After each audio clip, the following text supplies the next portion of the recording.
Hoax ഹെഡിൽ വെച്ച് ഹാരിയുടെ നേതൃത്വത്തിൽ ഒരു സംഘടന രൂപീകരിക്കപ്പെടുന്നു. എന്നാൽ ആ തിങ്കളാഴ്ച സൈൻ ബോർഡിൽ പതിഞ്ഞ ഒരു അറിയിപ്പ് അവരുടെ പ്രതീക്ഷകളെ കെടുത്തുമോ? Welcome back to story teller. നിങ്ങൾക്കൊക്കെ സുഖമാണെന്ന് പ്രതീക്ഷിക്കുന്നു. ആരെങ്കിലും സബ്സ്ക്രൈബ് ചെയ്യാതെയാണ് കാണുന്നതെങ്കിൽ ഒന്ന് പ്ലീസ് സബ്സ്ക്രൈബ് ചെയ്തേക്കണേ. ഇന്ന് നമ്മൾ Harry Potter and the order of the ഫീനിക്സിന്റെ ബാക്കിയാണ് കേൾക്കാൻ പോകുന്നത്. ഡംബിൾഡോർ സ്കൂൾ സ്റ്റുഡൻസിനെ സ്വന്തം സൈന്യമായി ഉപയോഗിക്കുമോ എന്ന മന്ത്രാലയത്തിന്റെ പേടി കാരണമാണ് ഡിഫൻസ് സ്പെൽ തങ്ങളെ പരിശീലിപ്പിക്കാത്തതെന്ന് ഹെർമിയോണി പറയുന്നിടത്താണ് നമ്മൾ അവസാനം പറഞ്ഞു നിർത്തിയത്. So without further due, let's get jump into the story. ഈ വാർത്ത കേട്ട് എല്ലാവരും സ്തബ്ധരായി നോക്കി, ലൂണ ലവ്ഗുഡ് ഒഴികെ. അവൾ പറഞ്ഞു, ശരി, അത് സത്യമാകാം.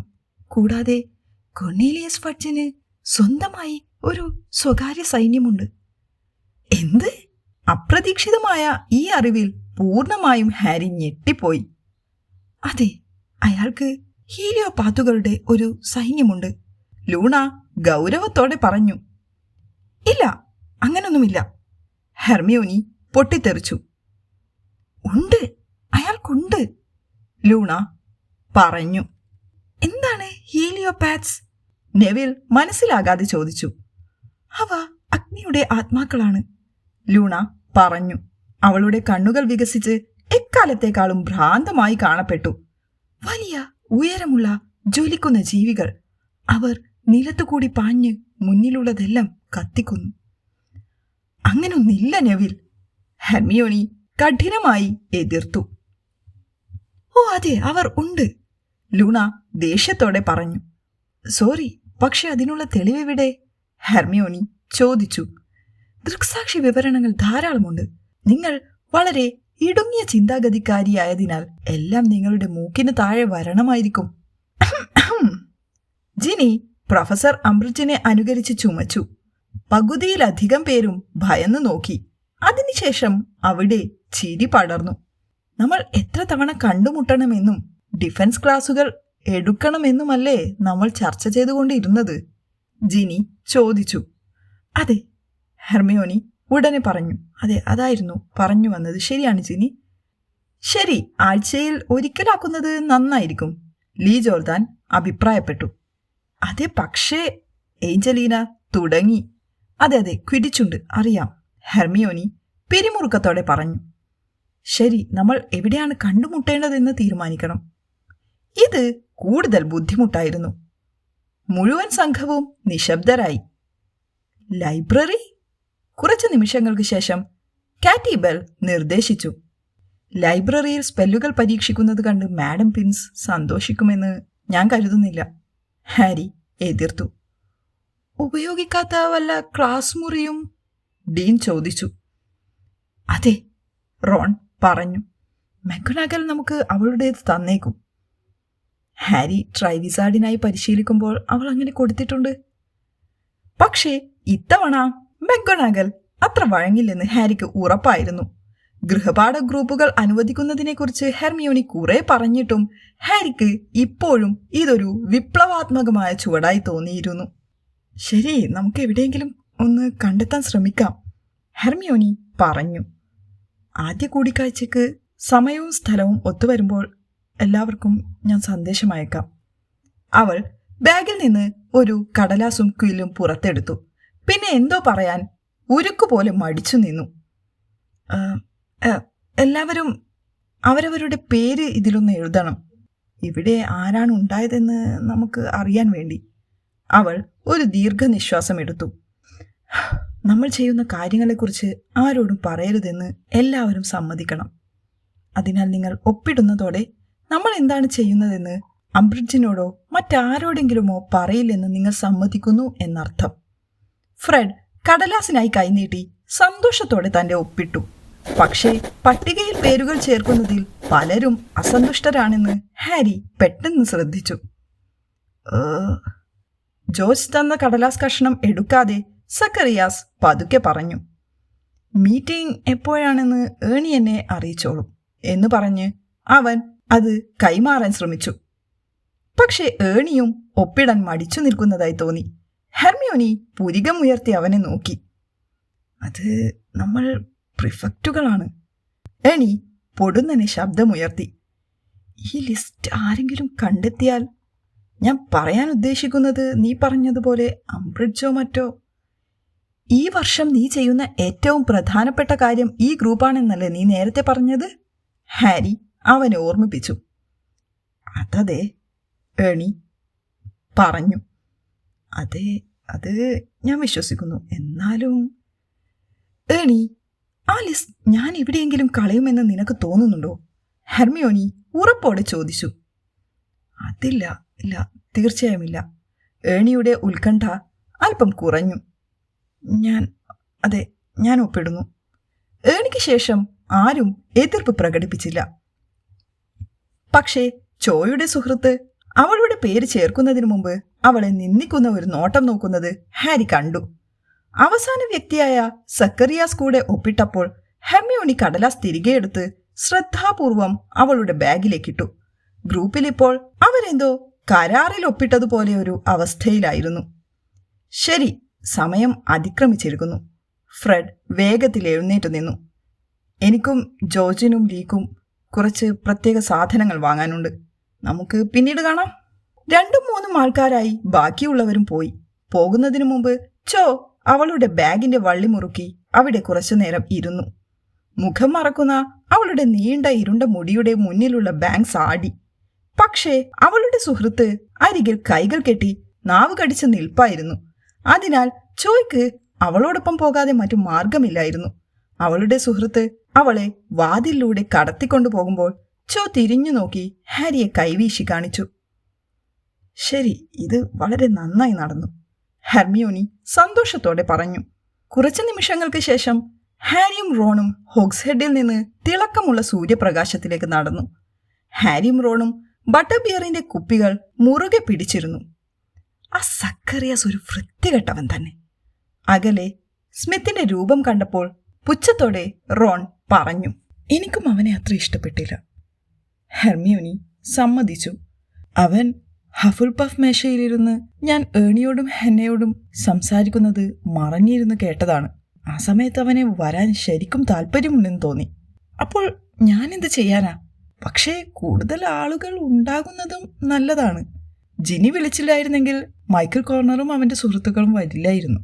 കുപ്പിയിലെ അവസാന തുള്ളികൾ വായിലേക്ക് ഊറ്റിയെടുത്ത റോണിന്റെ വായിൽ നിന്ന് ബട്ടർ ബിയർ മുൻവശത്തേക്ക് തെറിച്ചു.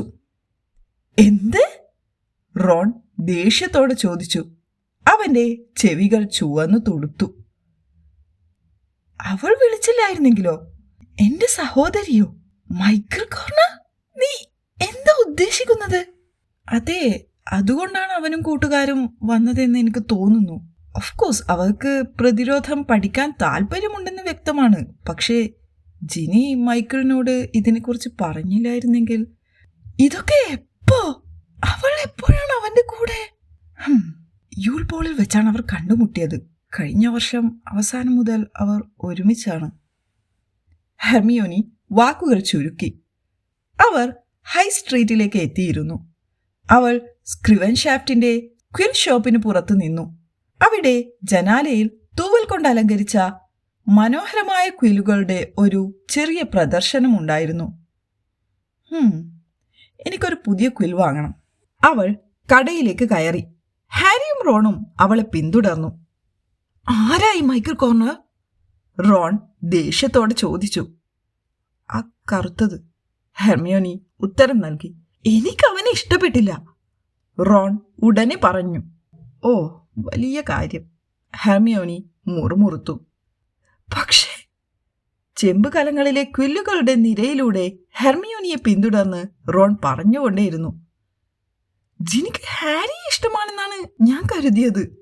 ഹെർമിയോണി അവനെ സഹതാപത്തോടെ നോക്കി തലയാട്ടി. ജിനിക്ക് ഹാരിയെ വളരെ ഇഷ്ടമായിരുന്നു. പക്ഷെ മാസങ്ങൾക്ക് മുമ്പ് അവൾ അത് വിട്ടു. നിന്നെ അവൾക്ക് ഇഷ്ടമല്ലെന്നല്ല കേട്ടോ. കറുപ്പും സ്വർണവും കലർന്ന ഒരു നീണ്ട ക്വിൽ പരിശോധിക്കുന്നതിനിടയിൽ അവൾ ഹാരിയോട് ദയയോടെ പറഞ്ഞു. ചോയുടെ കൈവീശലിൽ മതിമറന്നു നിന്ന ഹാരിക്ക് ഈ വിഷയം റോണിന്റെ അത്രയും ചിന്തിക്കേണ്ടതായി തോന്നിയില്ല. പക്ഷെ അത് ഇതുവരെ അവന് ശരിക്കും മനസ്സിലായിട്ടില്ലാത്ത എന്തോ ഒന്ന് അവനെ ഓർമ്മിപ്പിച്ചു. ഓ, അപ്പോൾ അതുകൊണ്ടാണോ അവളിപ്പോൾ എന്നോട് സംസാരിക്കുന്നത്? അവൻ ഹെർമിയോണിയോട് ചോദിച്ചു. മുമ്പൊരിക്കലും അവൾ എന്നോട് സംസാരിച്ചിരുന്നില്ല. അതെ, അതുതന്നെ, ഹെർമിയോണി പറഞ്ഞു. ഇതെടുക്കാമെന്ന് തോന്നുന്നു. അവൾ കൗണ്ടറിലേക്ക് പോയി 15 സിക്കിൾസും 2 ഞെട്ടുകളും കൈമാറി. റോൺ അപ്പോഴും അവളുടെ പിന്നാലെ മുരണ്ടുകൊണ്ട് നടന്നു. റോൺ, അവൾ തിരിഞ്ഞു നിന്ന് അവന്റെ കാലിൽ ചവിട്ടിക്കൊണ്ട് ഗൗരവമായി പറഞ്ഞു. ഇതുകൊണ്ടാണ് ജിനി മൈക്കിളിനെ കാണുന്ന കാര്യം നിന്നോട് പറയാത്തത്. നീ അത് മോശമായി എടുക്കുമെന്ന് അവൾക്കറിയാം. അതുകൊണ്ട് ദൈവത്തെ ഓർത്ത് ഇതിനെക്കുറിച്ച് കൊട്ടിഘോഷിക്കരുത്. നീ എന്താ പറയുന്നത്? ഞാനെന്ത് മോശമായിട്ടെടുത്തോ? ഞാൻ ഒന്നിനെക്കുറിച്ചും ആരോടും പറയാൻ പോകുന്നില്ല. റോൺ തെരുവിലൂടെ നടക്കുമ്പോൾ കിതച്ചുകൊണ്ടിരുന്നു. അവൻ മൈക്കിൾ കോർണറിനെ ശബ്ദം താഴ്ത്തി ചീത്ത വിളിച്ചു കൊണ്ടിരിക്കുന്നതിനിടെ ഹെർമിയോണി ഹാരിയെ നോക്കി കണ്ണുരുട്ടി. പിന്നെ ഒരു അടിവരയിട്ട് പറഞ്ഞു, മൈക്കിളും ജിന്നിയും അവിടെ നിൽക്കട്ടെ. എന്താണ് നീയും ജോയും തമ്മിൽ? എന്ത്? ഹാരി പെട്ടെന്ന് ചോദിച്ചു. അവന്റെ ഉള്ളിൽ രക്തം ആവിയായി ഉയരുന്നത് പോലെ തോന്നി. തണുപ്പിൽ അവന്റെ മുഖം വാടിയതുപോലെ. ഇതെല്ലാവർക്കും മനസ്സിലായോ? വെൽ, ഹെർമിയോണി ചെറുതായി പുഞ്ചിരിച്ചുകൊണ്ട് പറഞ്ഞു. അവൾക്ക് നിന്നിൽ നിന്ന് കണ്ണെടുക്കാൻ കഴിയുന്നുണ്ടായിരുന്നില്ല. ഹോഗ്സ്മീഡ് ഗ്രാമം ഇത്ര മനോഹരമായി ഹാരി മുമ്പ് ഒരിക്കലും കണ്ടിരുന്നില്ല. അപ്പോൾ ഈ ചാപ്റ്റർ കഴിഞ്ഞു.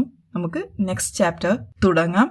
Chapter 17, educational degree number 24. വാരാന്ത്യത്തിന്റെ ബാക്കി സമയം മുഴുവൻ ടേമിൽ ഉണ്ടായതിനേക്കാളും സന്തോഷം ഹാരിക്ക് അനുഭവപ്പെട്ടു. ഞായറാഴ്ച മുഴുവൻ അവരുടെ എല്ലാ ഹോംവർക്കുകളും ചെയ്തു പൂർത്തിയാക്കി. ഇതിനെ രസകരമെന്ന് വിളിക്കാൻ കഴിയില്ലെങ്കിലും ശരത്കാല സൂര്യപ്രകാശത്തിന്റെ അവസാന ദിനങ്ങളായിരുന്നു അത്.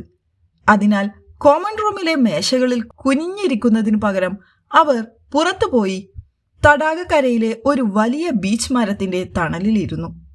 ഇതിനകം തന്റെ എല്ലാ ഹോംവർക്കുകളും പൂർത്തിയാക്കിയ ഹെർമിയോണി കൂടുതൽ കമ്പിളി പുറത്തെടുത്ത് അവളുടെ നെയ്ത്തുസൂചികളിൽ മാന്ത്രികത ചെയ്ത് അവ അവളുടെ കൂടെ തന്നെ അരികിൽ വായുവിൽ കൂടുതൽ തൊപ്പികളും സ്കാർഫുകളും ഉണ്ടാക്കി. അംബ്രിഡ്ജിനെയും മിനിസ്ട്രിയെയും ചേർക്കാൻ അവർ എന്തെങ്കിലും ചെയ്യുന്നുണ്ടെന്നും കലാപത്തിന്റെ ഒരു പ്രധാന ഭാഗമാണ് താനെന്നും ചിന്തിക്കുന്നത് ഹാരിക്ക് അതിയായ സംതൃപ്തി നൽകി. ശനിയാഴ്ചത്തെ മീറ്റിംഗ് അവന്റെ മനസ്സിൽ ഓർത്തുകൊണ്ടിരുന്നു. Defence against the dark arts പഠിക്കാൻ തന്റെ അടുക്കൽ വരുന്ന ആളുകൾ, താൻ ചെയ്ത കാര്യങ്ങൾ കേട്ടപ്പോൾ ഉണ്ടായ അവരുടെ മുഖഭാവങ്ങൾ, പിന്നെ ട്രൈവിസ ടൂർണമെന്റിൽ തന്റെ പ്രകടനത്തെ അവൾ പ്രശംസിച്ചിരിക്കുന്നു. മറ്റുള്ളവരെ പോലെ താൻ ഒരു നുണയനാണെന്ന് അവൾ കരുതുന്നില്ല. പകരം അഭിനന്ദിക്കപ്പെടേണ്ട ഒരാളായി കാണുന്നു. ഇതവനെ വളരെയധികം ഉത്തേജിപ്പിച്ചു. തിങ്കളാഴ്ച രാവിലെ അവൻ സന്തോഷവാനായിരുന്നു.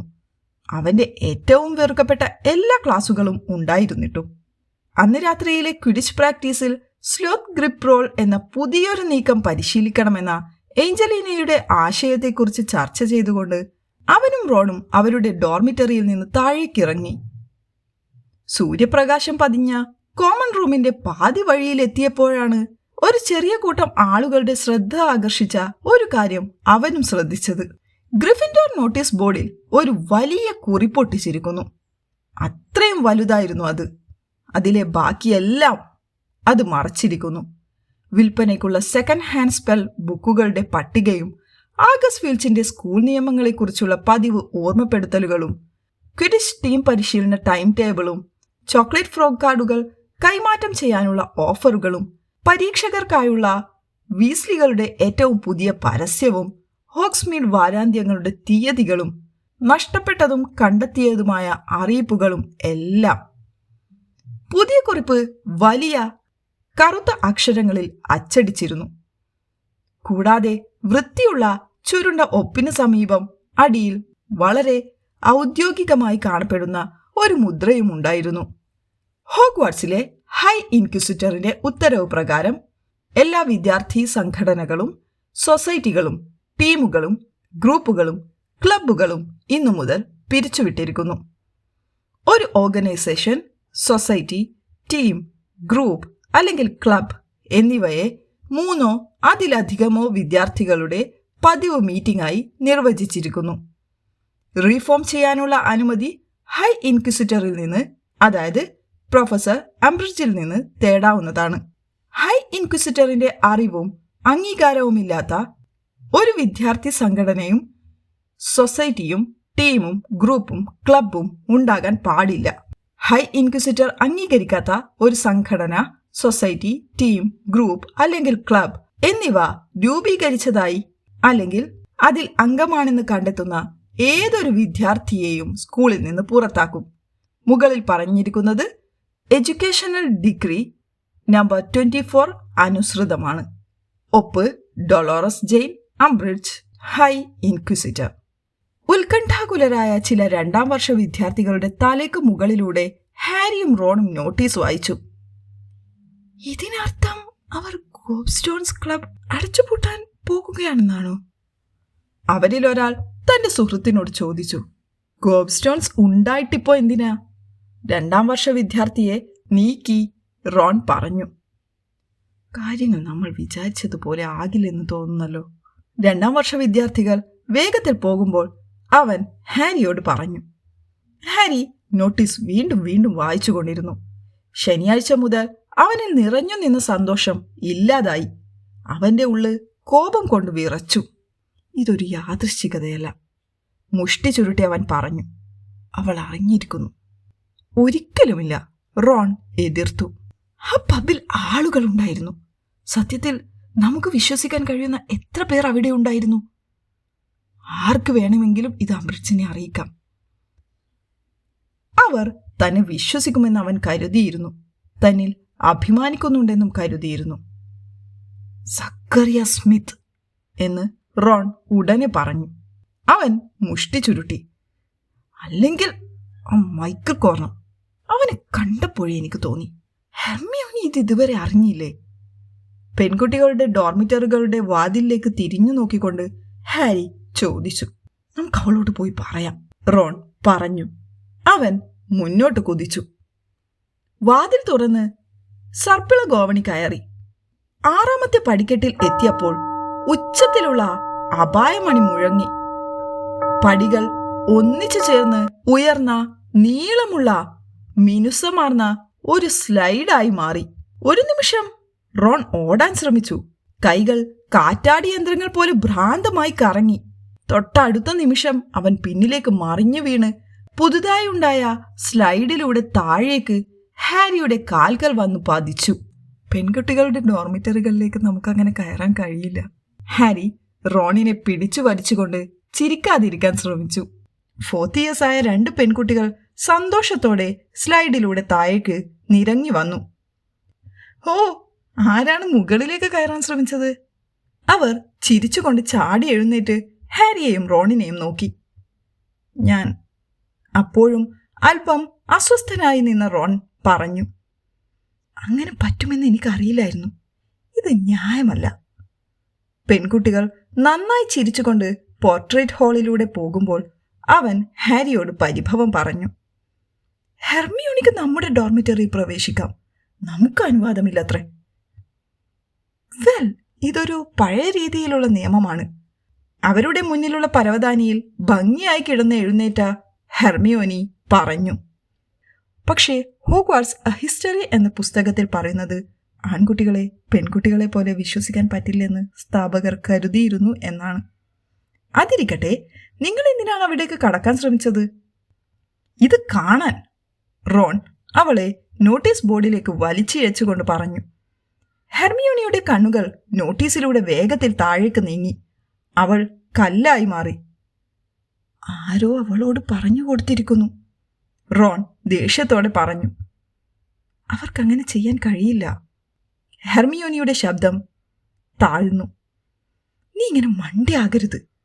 നീ അങ്ങനെ ആയതുകൊണ്ട് എല്ലാവരും വിശ്വസ്തരാണെന്ന് കരുതരുത്, റോൺ താക്കീത് നൽകി. ഇല്ല, അവർക്കങ്ങനെ ചെയ്യാൻ കഴിയില്ല.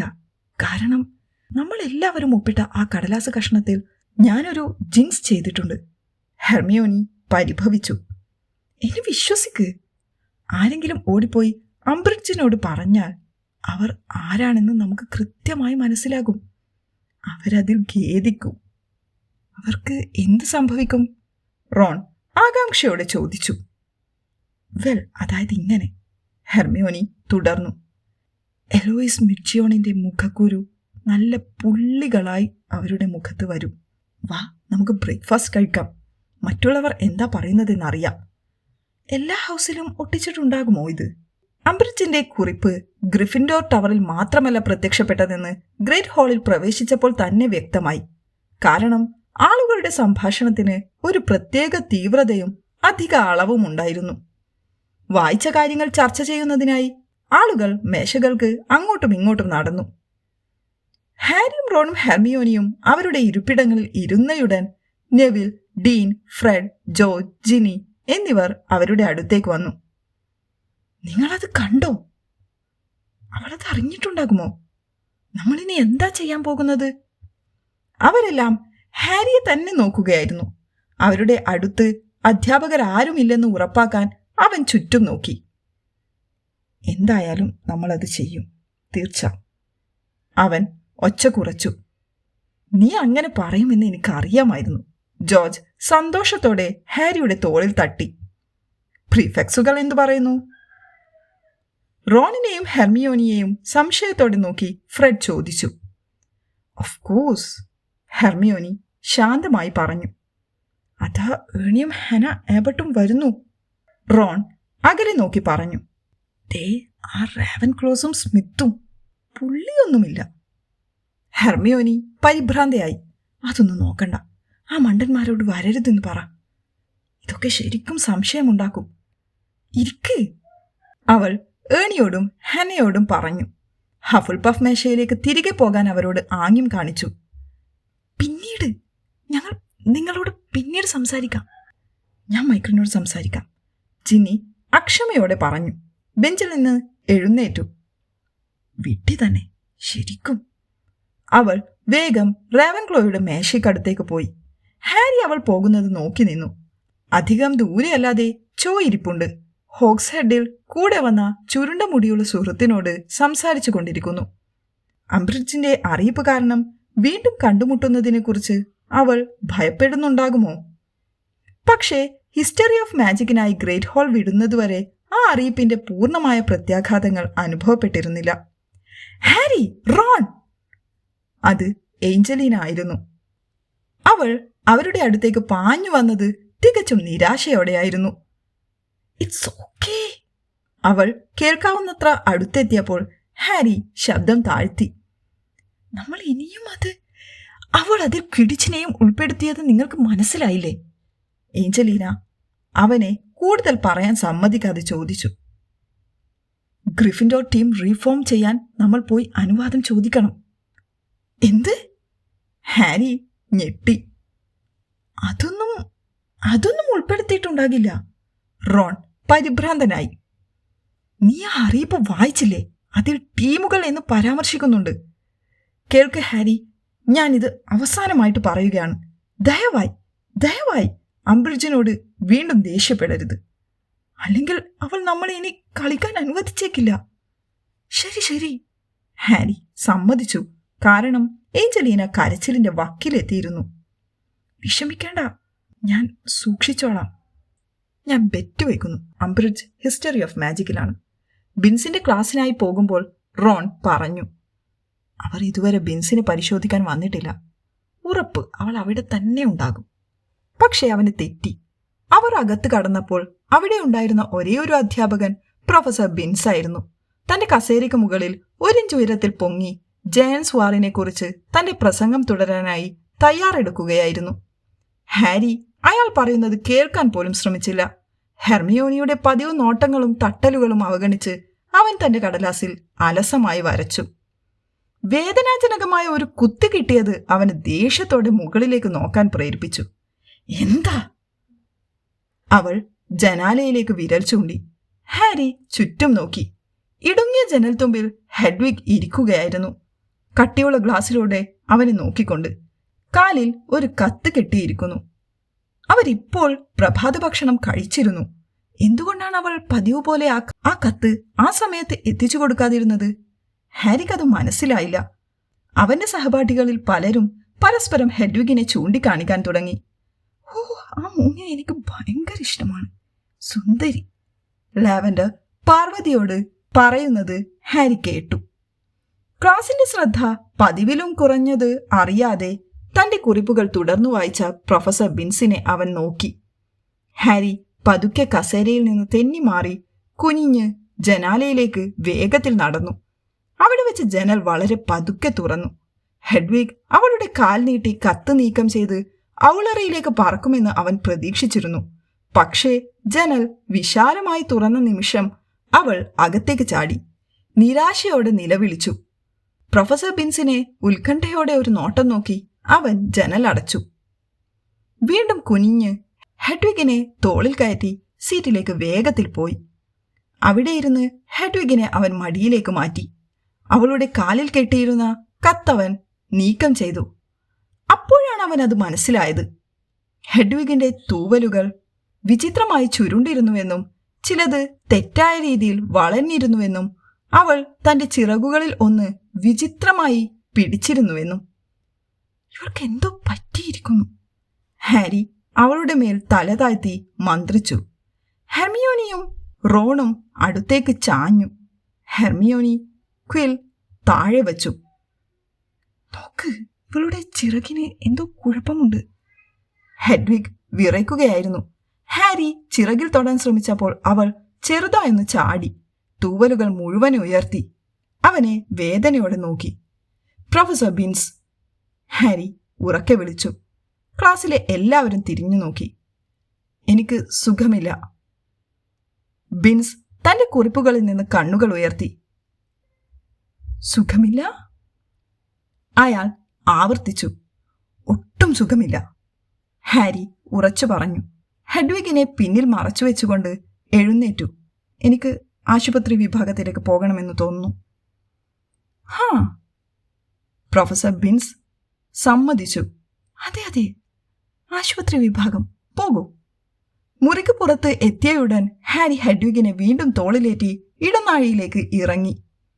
ഹാഗ്രിഡ് ഉണ്ടായിരുന്നെങ്കിൽ ഹെഡ്വിഗിനെ സുഖപ്പെടുത്താൻ അവൻ ആദ്യം തിരഞ്ഞെടുക്കുന്നത് ഹാഗ്രിഡിനെ ആയിരിക്കുമായിരുന്നു.